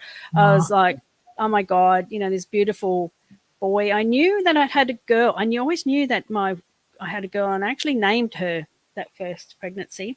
I named her Tempest, which is the most weirdest word, but it just seems right. Tempest. It's not even really a word that anyone uses. Wow. And so she, to me, looked a little bit Islander or something, even though the man who I was with didn't look Islander. She had like dark curly hair, and my boy, who was the second one, I think I just called him Adam, or felt like he was an Adam. And they both were grown up, and I was just so proud. And I have a feeling that the tall blondes are just looking after them. So to me, I feel like that I'm so happy that, for starters, that I didn't accidentally kill beings, but also just to just know that they're getting looked after. Can you see that? Preston, if I send Yes. Mama's picture. Yeah, you can see it. Yeah, that's exactly the picture that I'd been meditating on. Yeah. And for some reason, her eyes just she has really blue, kind of green overlay in her eyes, and she's just real. What's the word I'm looking for? Very gentle, very elegant. She moves elegantly, regal, and she only has 4 fingers. I grew up thinking that I was going to lose my pinky. I was waiting to get only 4 fingers like her, and it never happened. I was so disappointed. And she says, "No, you're 5-fingered. What are you thinking?" And I'm like, "Well, I want 4." Yeah. But that's her. Yeah. Definitely. I think she was showing me in my psyche that my children were getting looked after, and that they were safe, and it was just such a nice feeling. Like I said, when I told you a couple of days ago when we were talking on the phone, I was crying then, thinking, oh, how beautiful that they're getting looked after. And you know what? They're getting the spiritual kind of training that we just don't have. We're all struggling from knowing nothing really. The churches don't really teach us spirituality. We're all sort of trying to learn. Right. I agree. Our children are gifted with better than we have. And that's important to remember, Well, we've got about a half an hour left. Can we answer some questions from chat? Would that be fun? Wonderful. Lovely. Thanks. Okay, there's quite a few. Hopefully we can get through most of them. This one is from John Mo Marshall. Would still like to know how ETs spend their days in their society. That's a loaded question. I can't answer that. I'm sorry. I'd hope that they're just doing all good things, like they pursue knowledge constantly, and what their gifts are, what they are good at doing, they do. They work diligently, they work hard, and they're constantly gaining knowledge all the time. If they're going to work with people, they work with people. If they're working on their home world, they have jobs there that they do. They live very simply. They do not live like we do. They live in nature. They know how to work it. They're also light workers, so you can imagine what they can do with that. They have love. They have families. They have pets. They have gardens. They're a lot like us. We are just like them. And when they say you are us and we are you and we're all one, they're not joking around. They have a different society paradigm, though, because there is no hate. There is no avarice. There is no government. There is no division. They all see us all as the same. We're people to them. The home world that's in the Orion cluster is called Endema, and it means the people. I know that the native here have a word for what it is they are, and it means people. And they got it from them. They're star children, and they understood what that meant, and they used that name. they're no different. They sleep, they eat, they make babies.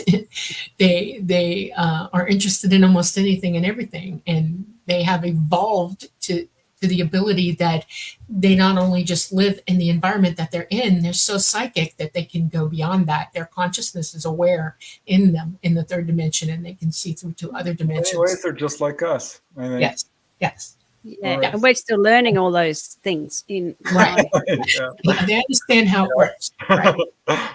Okay, here's one from Janice Connett, and I'm jumping ahead a little bit. But this one is interesting. She's asking, Rowan, have you written any books, or are you going to write about your experiences? They would be awesome. I'd like to know that. I'd really too, like Rowan. Yeah, I think that would be wonderful, especially when I'm going to go to Mary Rodwell. So her and I are trying to organise something in the next 2 or 3 weeks. So I'm going to spend a weekend up with her. I think it's going to be too little time if we just try and do a Zoom meeting or something. Mhm. And she's about 3 or 4 hours away. So I'll just get a long weekend and hopefully find out some of the question marks. Maybe I can come back on and we can talk again about what I find out. You have all those journals, right? You have all those diaries, Yeah. right? Yeah, Don't I'm lose writing them. more Keep things. writing every day. You know, Yeah. that's Yeah. amazing. I mean, you can definitely do it just one page at a time, and next thing you know, you have a book. That's true. Right. Yeah. Okay. Okay, now I'm going to continue going in order. And this question, it's for me actually. White Dragon asks, Preston, have you ever piloted a ship? If you know, what type was it and how far did you go? I did have this, and I'll call it a dream-like experience. I feel it's real. I'm just going to go through this briefly because the show is about you, Rowan. This relates. I was pulled on board, and everyone was getting a chance to sit in the seat right in the front. And they're like, you can go. I'm like, I can wait till everyone else goes. I don't mind.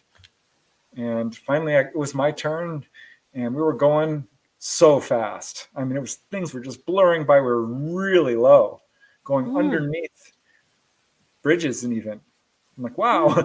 It was very brief, very fast, and I've got more to say about it, but that was pretty much it in a nutshell. So I didn't really pilot it so much. At least I didn't think I was, but I got to sit in the seat. It was really cool. I don't think I ever piloted it again either, but I was always there, I think, to just help people. I'm still dream about that to this day. I feel like in my dreams, I'm going maybe to, I know it sounds weird, going to another planet or OBEing or something somewhere and just helping people and, helping set up medical centers. I was always in medical and these sorts of things. So I don't know whether there's something going on. And yeah, so there you go. That's really cool. Very cool. All right, gosh, the questions are now suddenly pouring in. Hi. All right, here's one from Vinay. Has anyone in the U.S. government or another government figured out the science behind UFO propulsion? I'm going to pivot that a little bit. Ro, have they ever told you anything about how they fly the craft?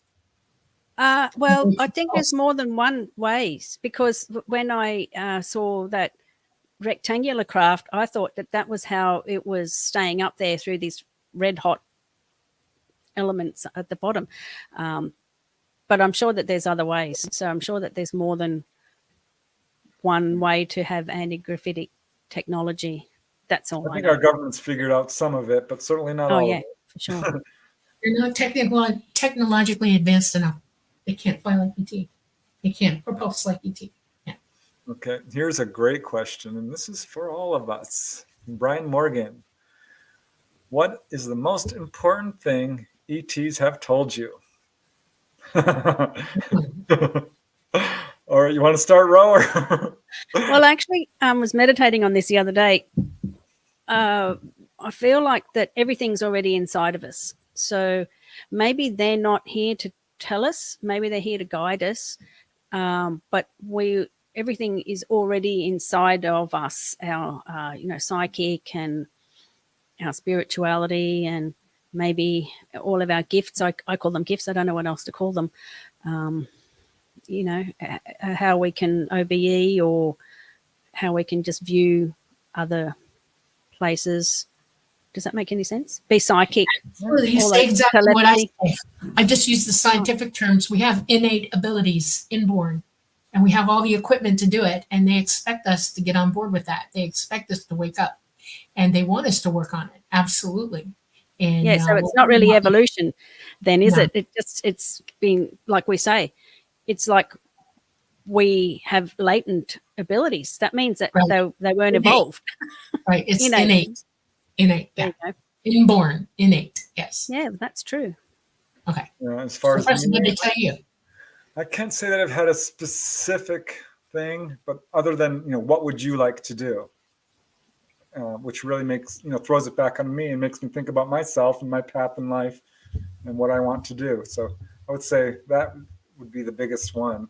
It's kind of a cop out, but honestly, it's true because it makes me, think I've always wanted to reach full potential.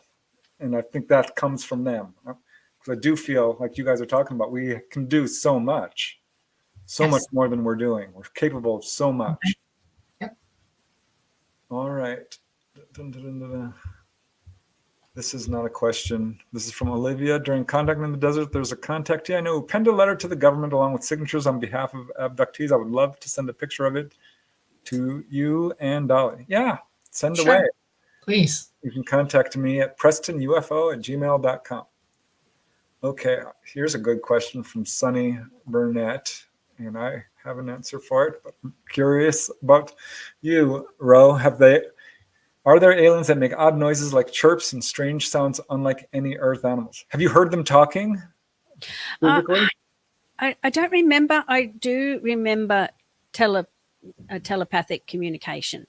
Like I said, my grey was staring at me, and I don't know. I wouldn't call it a download, but maybe that's what's happening.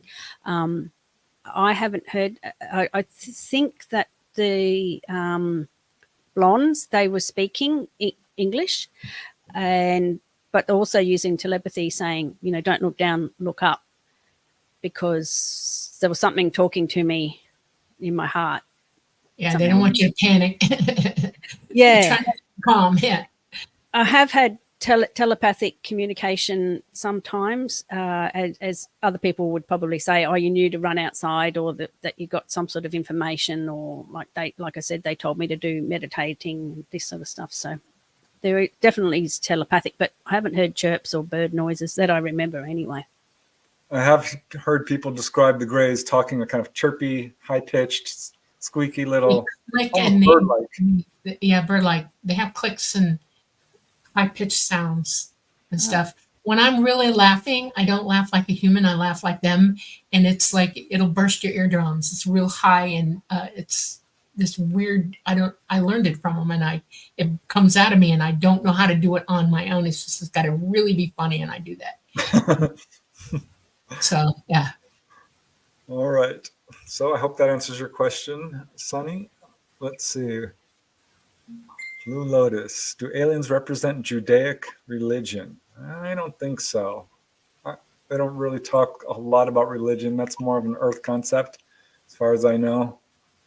I don't know if you guys have any comment on that. But we constructed religion here, and those who control us had more to do with it than anybody else. Just saying. right. That's it.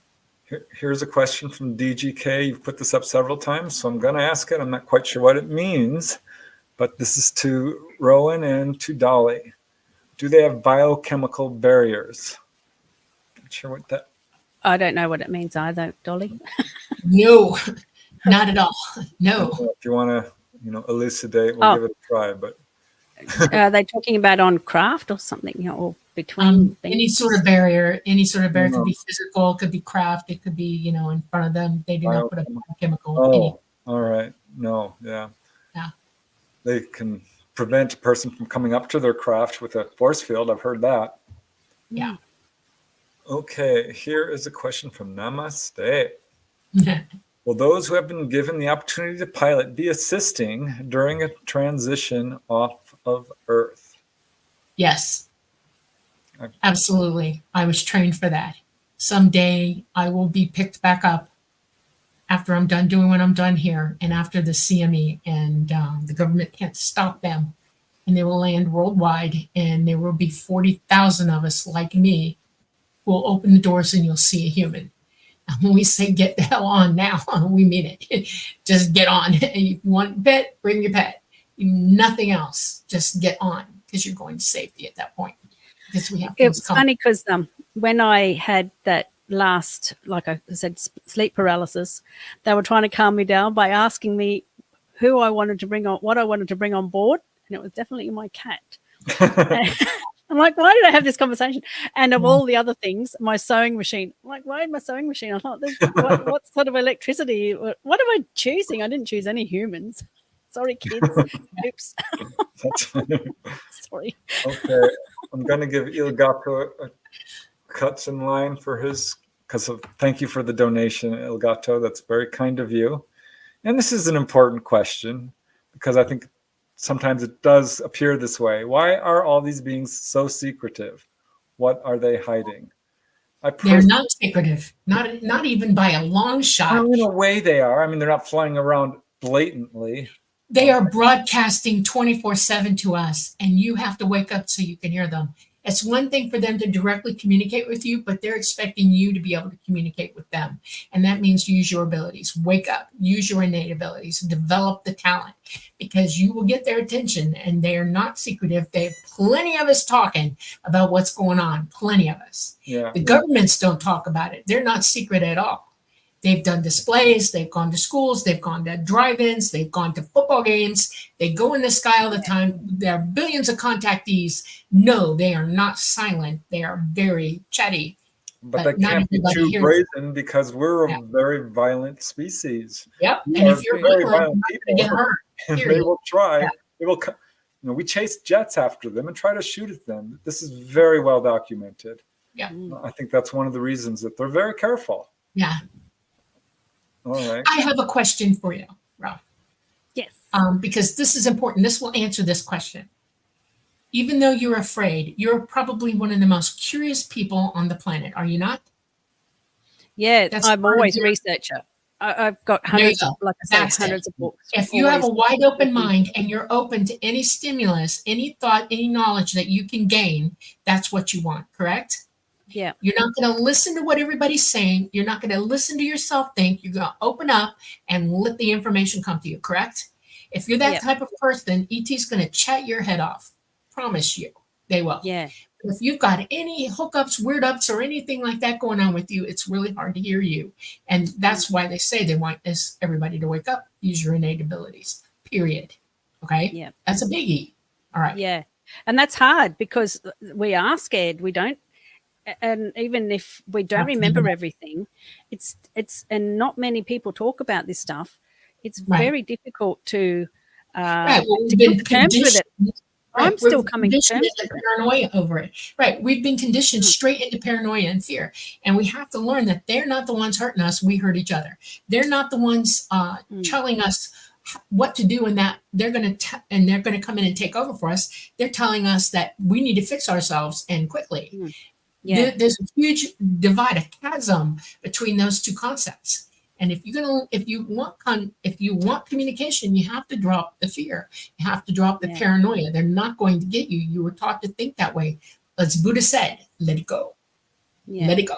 And I agree. We're all, they've got a lot of information about chakras, like I said, meditating, just us trying to look after ourselves in the most basic kind of way and to, allow contact. Because if that's the only way that they can communicate, that's what I was thinking, by telepathy. Well, how are we supposed to hear it if we are bound up in fear Exactly. or with blockages and God knows what, All these or problems. not even recognizing that they're there, let alone being able to communicate with them.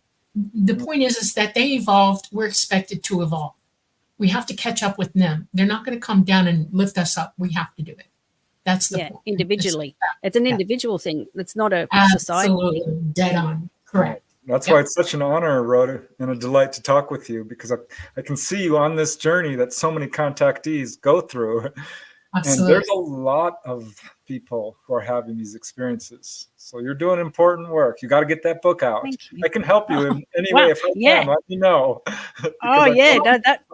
That'd be perfect. Thank you. I'll take you up on that offer. All right. Let me know what I can do, because I've been doing the book thing for a while. Okay. Yeah. Cool. Thanks, We still have Preston. some time for some more questions. Let's see. Here's a good one from Namaste. Okay. Will Earth parents be reuniting and working together with their hybrid children? I think so. I actually think that that's going to help everybody in our world anyway come to terms with this is really happening through genetics. If something comes down from up there and proves that I'm their parent, and it bonds me with them as well. I think Right. that's There's a a connection. perfect way. Well, it's proof that we are connected. You can't Yeah. breed with another entity unless you're genetically the same, and that's proof that we're genetically doing that. And I have 4 children, and 2 of them, well, one of them absolutely came and helped me when I was in dire straits and did help me. And then the 2 are very young still, and then the other one is off doing very important work. So, but I know of him and what he's doing, and I know I will see him. Yeah. It's not a question; it's a fact. I will. So, Yeah. and so will they. Yep. Very cool. All right, Yep. let's move Wonderful. along. Oop, I pressed the wrong button. Hold on one second. Okay, this question is from Il Gatel, and I think that he asked this when you were describing being taken on board and you saw the beings, and they're like, "Don't touch me, don't touch." Were they emanating light? The No, beings not on that the I. wall? No, frankly, no. I did not think that they were Earthlings, even though they looked humanoid. That's why I said, "Where are you from?" And they just said they're travelers, so they probably weren't willing to tell me where they were from anyway. And maybe I wouldn't have understood anyway. But I knew that they were not human, Right. but not human. There are light beings that do emit light, but they're not third Oh, dimension. yeah. Outside this dimension, all the ETs that are in the third dimension with us do not emit light. They're like you and I, unless you could see auras and then you could see their energy. So, Hey, which could be a thing. Yeah. All right. This one is from Morgan, and it's the same experience when you were being pulled up on board. He's asking, Rowan, weren't you terrified of heights after being so taken up on board? You look so tiny, not like painting you did. That would make me fear heights for life. No, no. It's weird. I probably should have been terrified of heights, but I used to always climb on the roof and help Mum's old boyfriend from when I was younger. He used to install aerials. You remember aerials back oh yeah, antennas, yeah. or digital? And I just used to love being up there, and it felt so free. Yeah, you'd think I would have been scared, but I don't know why. I'm I not talked to a scared. contactee, Melinda Leslie. She had a fear of heights, and the ETs helped her yeah. get over it, actually. Oh, Yeah. They did little exercises to help her overcome her fear of heights. Acrophobia, I think it's called. is it? Okay. Yeah. I'm pretty sure, yeah, you're probably right. Acrophobia.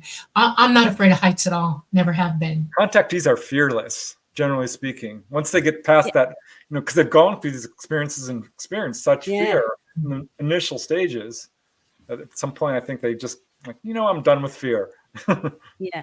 And if a UFO lands, I probably will be running straight towards it. Everyone else will be running away. I'll be like running towards it. Hopefully it's safe. Yeah, as long as it hasn't just landed and it's not glowing, I think you'll be fine. Give it a And chance to hopefully it's cool not off. the US Yeah. government or anything. Wait for them to signal come close. Yeah, Yeah, seriously. good idea. Okay, Wait for here's the a call. question from Michael Kennedy, which honestly I don't know anything about. I'm gonna have to look this up. He's asking, does anyone know what all the ancient dodecahedrons found in archaeological sites are? I don't know. They are examples of a dodeca of the energy ball that I use over my head when I fly. It is the archaeological pictures of from the Babylonians, Assyrians, and all the way back, and they all got purses in their hands and they got a wristwatch on with a flower on it. Okay, the dodecahedron is inside there, but they also show what it looks like when it's really small, and those are examples of that. And when you energize them, they get really big. They get about the size of almost the size of a basketball, and they're weightless, mostly weightless. They can drop down, but they're mostly weightless, and they're energized, and inside them is an interdimensional electromagnetic field, and we fly with those, and we can open light gates with them and stuff like that. It's very cool. But that's what that is, Michael. And I know that somebody you know has seen one on board. So go ahead. All right. Cryptic, huh? All right, hold on a second. I had to moderate something there. Doom, doom, doom, doom, doom, doom, doom. Okay, here is a question from John Schaefer's. Have you ever been on a craft in a round room, only one door exit, with other abductees sitting around like at a Starbucks, talking with each other? I've talked to people who've been in what we would call waiting rooms. Yeah, I only remember loads of people on the ground when the craft, well, it was up in the sky and then it just comes straight down, straight, and everyone thinks it's going to smash into them, but it stops. Yeah, I know. Somehow we get on Really. board. And like I Yeah. said, I never even knew there were triangular UFOs then when I was having all these dreams or experiences. And I'd just be saying, hey, don't worry, it's going to be fine. Everything's fine. You know, just doing that calming. And I've been a practice manager for medical centers now for 30 years. I'm not anymore. I'm an art therapist. But I think that equipped me to always look after people. And now I work with disability people. So I'm always accepting of whoever the other person is. But no, I don't remember being on craft with humans. I do remember just being on the ground with them and trying to calm them down and saying it's fine. Everyone just get on board. This sort of role. Still very significant, yeah. Yeah, and that's why I think I'm dreaming. There's something that goes on. I think there's other dimensions, and somehow, you know, to be completely honest, there must be other things. They're talking about space programs and secret space programs, and I reckon that there's other stuff going on. No, there is no such thing. It's misinformation. Oh, There's well, no secret space programs. It's misinformation. It's absolutely They are building up to make people think that ETs are going to become a national security threat. And they're going to try okay, and they're working their way toward it right now. So, yeah. I think it's us who are responsible for just showing people that A, they exist, B, don't be scared of them, you know, C, maybe they've got things to offer us, ideas and, you know, spirituality. And you know what? There's other beings out there. Pardon? Sorry, Dawn. You have to be ready to be taught, and we are nowhere near that right now. True. They're not going to help us because of that. And we've had over 100 years knowing that they existed. The governments of the world have known, and they've done absolutely nothing about it because they want to be given the answers to everything, like 2-year-olds who can't do it for themselves and they refuse and they throw a tantrum. We're those people, okay? And we can't do that. We can't technologically advance without morality, without knowledge, wisdom. All these things have to be in place before we start playing with fire for real. And they're not going to give it to us under those circumstances. We have to work our way up to that. And that means, we've got all this technological stuff and we've been stealing from them for years, but we do not have the ability to be without violence or to use it or weaponize or control people with it. That is not how they act. That is not their thing. And yet we're doing it. And they're like, nope, hands off, not touching you. You have to wake up. We have like 5 or 10 more questions and 5 minutes to do it. 3. So let's see. I think you already answered this one from CT Guitar Guy. Are you still being visited by ETs physically? You talked about your last one, right? Which was a couple of years ago. Yeah. No, the answer is no. No, nothing. No. To be That's your honest, proof that they're not here. Think about that. Seriously, consider what that means. They're not here. It's been several years. Yeah, if they were here, you would be visited. Yahara Medium is asking, how did your experiences change your life direction? Yeah, like I said, I have been in medical for the last 30 years, and now I still work with disability people. So it gives me just that sense that everyone is equal. I know that doesn't sound like much, but that's basically exactly what it's given me, and to not be terrified of something that looks different, even our own people. We're Right. scared of That's a very different profound race. truth that you're living by. That's Yeah, what they want to see happen. They've helped you with that. We're yeah. supposed to be helping one another, no matter who we are, what we are, why we are. We're Mm, supposed to love one another unconditionally. Love, and if and the exactly. people who are around you need help, help. You know, Yeah, we're not supposed to exactly. be threatening or hating or doing any of that stuff. And it is a No. purpose. It's why we're here. So And if we can just live by example, that's the best way. I remember there was one time in Parramatta in Sydney, a lady had been was laying on at the train station, and thousands of people were just walking past her. And I saw her from the train several platforms over, and I ran to find her, and she'd been laying there all night. She was only young. She'd overdosed. Who would have known? She could have just had a diabetic fit. She could have had anything wrong with her, right, she needed Oh, help. and she was just getting ignored by the whole of. It Humanity. Yeah. I cried my eyes Yeah, out. that's the Forcing kind of people to come and help me. that's no empathy whatsoever. Humanity's got to No, develop. yeah, That's where your morality is. Your well, empathy has to they've done develop. yeah, experiments in that in New York City. People, they're fine, but they're laying out, pretending to yeah. be passed out, and people are just stepping over them. I know. It But was finally, people will disgusting. come and help. And I love that show that, what would you do? Because it Yeah. does show a lot of people do have a heart, and they step Yep. in, will Yeah, pay a person's bill or fix them in whatever way yeah, they. that's right. Yeah. There are a lot of good people out there. All right, we have time for one more question. Sorry, guys. There's going to be a few. If we didn't get your questions Thanks, early everyone. enough. This is from Deb. Dolly, when do they normally take a baby from a human? It depends on the mother and her 3 months, circumstances. It's usually well about 2 to 3 months. 16 weeks, 4 months is the cutoff. And when they do it, the entire the baby in the sac with the placenta is removed all at one time to protect the baby during transferring it. Okay, so it's still inside what it needs, and they're transferred to something to help keep them in the womb, what was in the womb of the mother. Okay, the placenta with the amniotic sac and the cord, and they'll pump nutrients through it, and they'll let it grow and grow and grow and grow after that. And yeah, they take the whole thing out at one time, and it's a pretty interesting way that it happens. So it's not a vaginal delivery at all.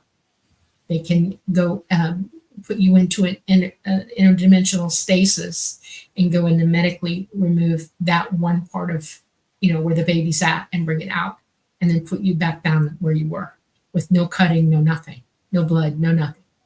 So you wake up and you go, what happened? Yeah, I know a lady who lost theirs at 8 months. She used to run MUFON over here. 8 months. Sometimes they let you go that long. I was 7 months for my first. Mm. I knew what I was doing. I was willingly giving this, and I was about 7 months at that point. And I'm one of those people that doesn't show pregnancy real early, and I made it to 7 months. So, yeah, before people started going, what's up? All right. Well, we got to stop, you guys. We've reached the end of our show. Thank you so much, Ro, for coming on. Do you have any Thank last you. words, real quick? Oh, no. Thank you, everybody around the world. I had no idea of our audience reach, and just so happy that I can help people. We can all help people in our own little way, and You have hopefully a it does. podcast. What's your podcast that you do? I don't do that anymore. It was so exhausting because we were spending so much time, but it was called UFO Radio. So you can find that on Spotify. Okay. I think we only went for 8 weeks. Dolly, you were on it. Yes, I was. I know. Do you have an email that people can contact you, or can they find you on There's links Messenger? in the show, so show notes. You can, Okay. yes, it can. It's UFO Radio at proton.me. Is it Proton Mail or just Proton? Protonmail.me. Yeah. Okay. Yeah, UFO That's it. Radio. Okay, thanks everyone. Yeah, that was awesome. Thank you, guys. And I did have to moderate one of you guys in chat, so you guys got to play nice. So sorry for all you other folks who were telling me about him, but I had to kick you out. You guys got to play nice. But otherwise, you guys were awesome in chat, so thank you so much. You're very welcome. Thanks everyone. Yep. You've been listening to the Light Gate at the United Public Radio Network, 107.7 FM out of New Orleans, and the UFO Paranormal Radio Network at 105.3 FM. We've been on Roku and Facebook and YouTube. I want you all to have a glorious, wonderful week. Stay cool. If you're not cool, find a place to go. Be cool. Do not put your life in danger. That's just very important to remember to do. Hydrate, hydrate, hydrate. We love you. And we'll see y'all later. Okay? Night, night. Bye. Thank you.